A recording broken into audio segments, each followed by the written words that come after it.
Hola, anielský odkaz volá. Krásny deň alebo večer vám prajem všetkým tým, ktorých zaujíma mesačný výklad pre znamenie Lev na mesiac jún. Čo nás dneska čaká? Pozrieme sa na hlavné výzvy, udalosti, situácie, ktoré vám prichádzajú tento mesiac. Takisto si priblížime oblasť pracovnú, finančnú, ako sa bude dariť, aké budú situácie. No a takisto aj oblasť vzťahov. A na záver si dáme odkazy rady Arkanjela Michaela priamo pre vaše znamenie, milí levi. Takže ja vás tu ešte raz teda veľmi pekne vítam, posaďte sa, urobte si pohodlie a ideme sa na to pozrieť. No a začneme hneď výkladom tarotu, kde sa pozrieme priamo na hlavné výzvy, oblasti a situácie, ktoré budete riešiť v mesiaci jún, znamenie Lev. Poďme teda na to. Takže znamenie Lev, mesiac jún. No, tak táto karta sa mi veľmi páči, ktorá sa odkryla. Je to karta novej príležitosti, ktorá ku vám prichádza. Doplníme si to. Dobre, takže máte tu viaceré karty. Ja vám to takto všetko vyložím a povieme si k tomu bližšie.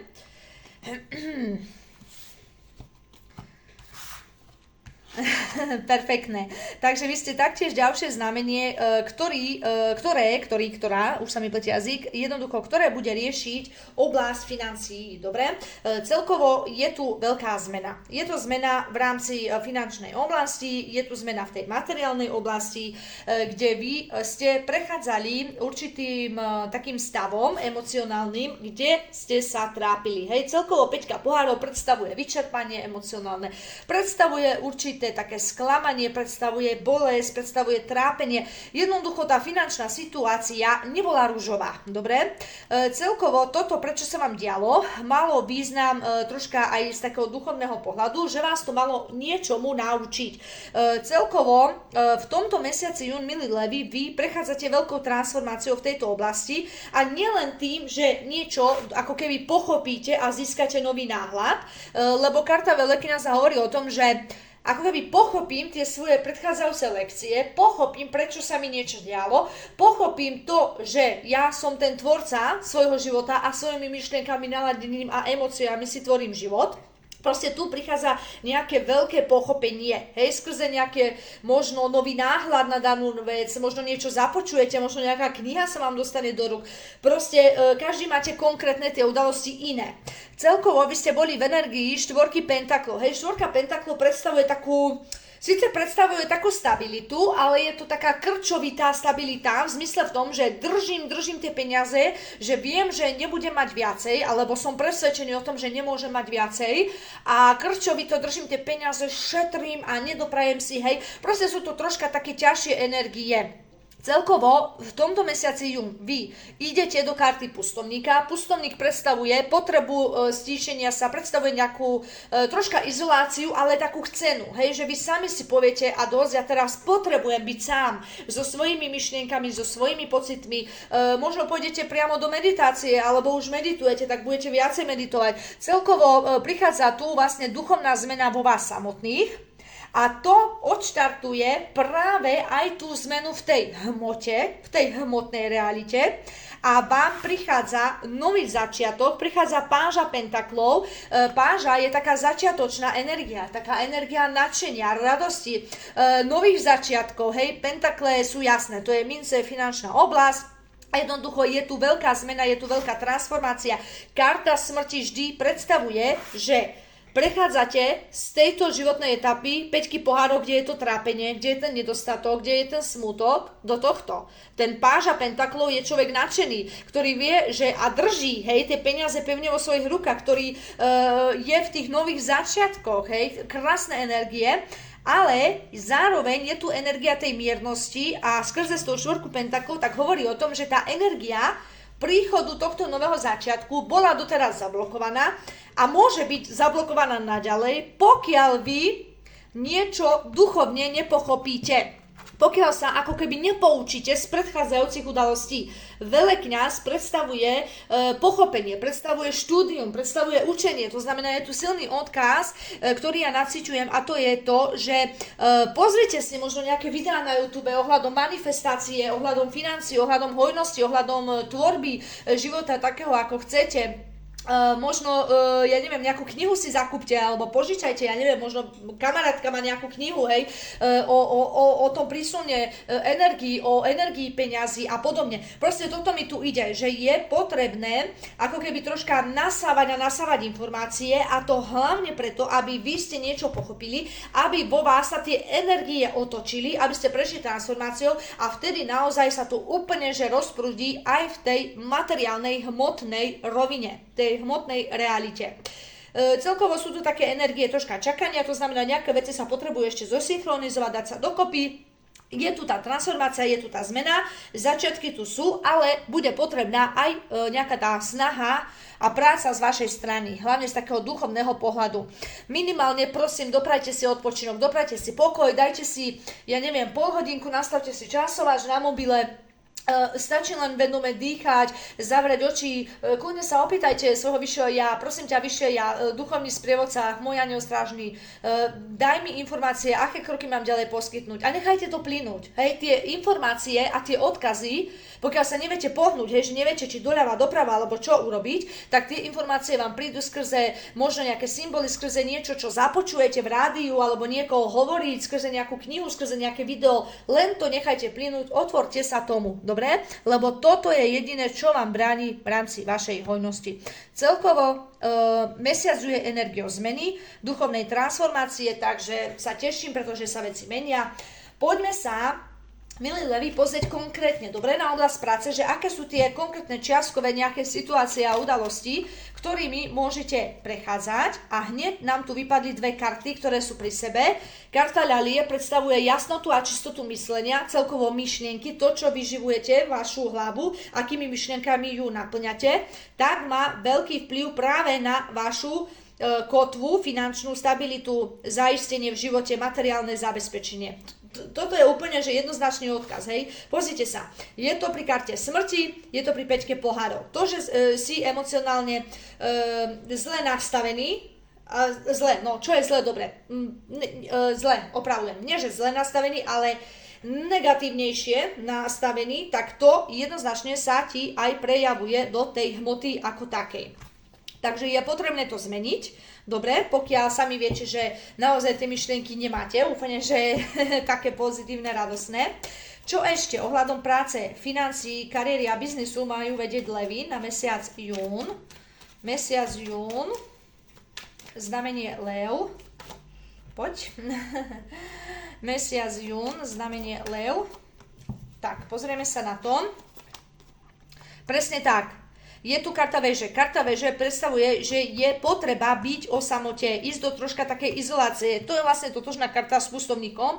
Veža je, že vy si uvedomíte svoju silu, hej, že stojím pevne na svojich nohách.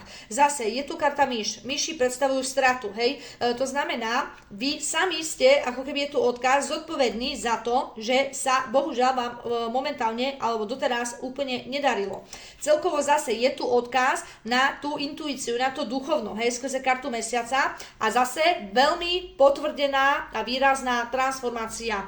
Karta ukončenia. Ukončenia jednej životnej etape, kde vám sa nedarí, kde nie je hojnosť, kde tie peniaze chýbajú. Toto sa ukončuje skrze duchovný nejaký prerod, pochopenie, učenie sa, a prechádzate do novej životnej etapy, ale jediný, kto zodpovedá za svoje finančné zabezpečenie a za tú materiálnu istotu vo vašom živote, tak ste len vy sami, a hlavne vaše myšlienky a celkovo emocionálne nastavenie, ktoré prevažne počas dňa máte. Nikto nevraví, že máte byť úplne že delulu, hej, že teraz, ja neviem, len ružové, krásne, dúhové myšlienky, absolútne nie, ale treba troška vedomé sa zameriavať na myšlienky, to znamená, pokiaľ vidíte sami, že ja neviem, pol hodinu v kuse nadávate na politikov, na to, že jak sa, ja neviem, v tomto štáte niečo zle deje a proste sa to máchate, tak treba si vedome dať tomu stopku, povedať, že ja tomuto energiu venovať nebudem. Ja si idem radšej tú pol hodinu vizualizovať a predstavovať tú radosnú budúcnosť a využijem ten čas efektívne v prospech seba. No, takže ideme ďalej. Je tu transformácia, ale tie peniaze, áno, príležitosť, nový začiatok prichádza, ale pre niektorých nemusí to byť úplne, že tento mesiac jún, ale tento mesiac jún to odštartuje. Dobre, toto mi ide taký silný odkaz, že vám mám povedať, lebo je tu tá karta miernosti, hej, miernosť hovorí o nejakej trpezlivosti, buďte trpezliví, dobre, je to potrebné. Poďme na vzťahy. Čo Lev, znamenie Lev, jún 2026 a vzťahy. Lev, znamenie a mesiac, Ježišmaria, tuto lieta, a mesiac jún, takže sú tu viaceré energie. Dobre, poďme na to. Pozrite sa, zase nádej a myšlienky. Zase tu myšlienky, hej, vy to máte dvakrát. Hej, pokiaľ sa vám aj nedarí v oblasti vzťahov, zase je tu dôraz na to, pozor, venuj pozornosť tomu, na čo myslíš. Hej, čím zahlčuješ svoju myseľ. Toto mi tu ide. To není možné, pozrite sa, vy máte veľkú transformáciu aj v rámci vzťahov. Zase ďalšia karta smrti. Hej, karta smrť je transformácia. To nebojte sa, nenakajte sa, že niekto zomre. To absolútne nie je o tom. Toto je veľká transformácia myšlienok, je to veľká transformácia vás, je to veľmi duchovný prerod, kde vy sa rozhodnete ukončiť vzťahy s tými ľuďmi, ktorí do vášho života už nepatria, ktorí jednoducho vám spôsobujú nejakú bolesť, nejaké utrpenie, nejaký smutok.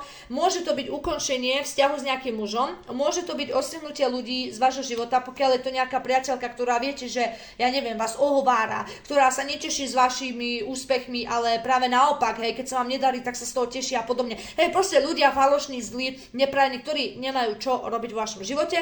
Pokiaľ takých ľudí vo svojom živote máte, vy to absolútne ukončujete. To úplne, že bez debaty. Pokiaľ takýchto ľudí už vo svojom živote nemáte, lebo ste to ukončili v minulosti, tak jednoznačne tu sú energie veľmi príjemné spolu s tou kartou nádej, lebo nádej predstavuje takú harmóniu, takú pohodu a máte tu v rámci vzťahov nejaké veľmi dôležité stretnutie, ktoré vás čaká. To stretnutie ja nevidím, hej, nie je to osobný výklad, či to bude v rámci, ja neviem, nejaké rande, hej, nový vzťah alebo niečo také, toto tu nie je. Je tu len odkaz, že je tu dôležité stretnutie. Môže byť v rámci pracovných vzťahov, môže to byť v rámci rodiny, môže to byť partnerské, dobre? Ako pravím, keby to bol osobný výklad, vieme sa bližšie pozrieť, ale takto je to proste v tej rovine, že nejaké dôležité stretnutie plus nejaký človek z vášho života odchádza, pokiaľ sa tak vedome rozhodnete, ale budú to len tí ľudia, s ktorými vám nie je dobrý, ktorí vám odoberajú energiu, ktorí vám ubližujú, hej. Vy nestratíte človeka blízkeho, ktorého ľúbite, s ktorým vám je dobré. Toto absolútne nie. Toto, pokiaľ takých ľudí máte, budú len toxickí ľudia, zlí, neprajní, proste ktorých sa vy sami rozhodnete poslať do svojho života preč. Takže tak. No poďme si dať na záver, milí leví, odkaz, alebo odkazy od Archaniela Michaela, čo vás čaká. No pozrite sa presne, sebaúcta. Sebaúcta je odkaz na to, že konečne uprednostníš seba samého, seba samú. Veľmi dôležité. Nenechaj sa vláčiť v tých vzťahoch, alebo nezotrvávaj v tých vzťahoch, kde si vás ľudia nevážia. Kde vás klamú, kde sú neúprimní, kde, ja neviem, vás podvádzajú alebo podobne, hej, proste, prosím, maj sebaúctu. Aký je ďalší odkaz od Archaniela Michaela pre znamenie Leo na mesiac jún? Spoľahni sa na pomoc Boha a anielov. Hej, to riešenie prichádza. Je tu ten nový začiatok skrze to páža. Hej, to riešenie príde. Môže to byť už priamo v júni, ale skôr mi ide o to, že v júni ako keby niečo pochopíte a odštartuje to tie procesy. Máte byť trpezliví, môže to byť aj ďalší mesiac, že postupne sa nám tie udalosti potrebujú zosynchronizovať, ale najdôležitejšie je to, že udržuj si nádej, nevzdávaj to, buď trpezlivý a prosím, spoľahni sa na pomoc Boha a anielov, pretože tú pomoc z duchovného sveta vy máte.